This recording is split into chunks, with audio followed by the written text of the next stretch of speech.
Isang mapagpalang buhay. Ito po, nandito po tayo sa Newly Phase 1. Ayan po ang amenities area natin. Nakikita po natin, nandyan ang basketball court.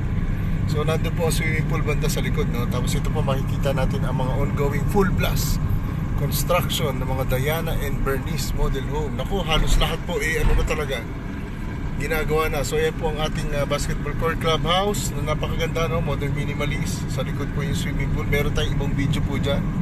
Makikita po natin dito ngayon talaga pong full blast. So lahat po ng nakabili na. Kaya congratulations po sa mga nakabili sa Newly Phase 1. Ngayon po ay may Phase 2 na tayo.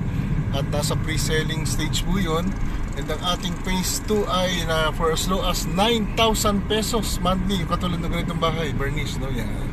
Yung mga cute na bungalow natin. Yung mga ganito na expandable pagdating ng araw. Yan po ay mga 9,000 pesos ng monthly. Kaya po grab the opportunity habang meron pa. Limited inventories po yan. Konti lang, 100 units lang po ang ganong range. Kasi sigurado po yung mga susunod ay magtataas na. Yan po ang Phase 1. Congratulations po sa lahat na nakakuha.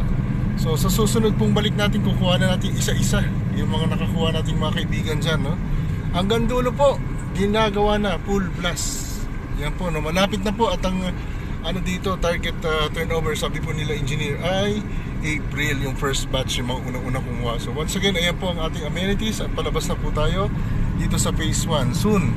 Kakaroon na po ng community dito dahil sunod-sunod po ang turnover dyan. So congratulations once again sa mga interested po sa Phase 2. 9,000 pesos per month. Mabilis po yan maubos. Kaya unahan na, PM po doon sa mga nakakita ng video na to. Kaya po para makasimula na tayo. Maraming salamat. Tumuliin yung likod, DJ Double D.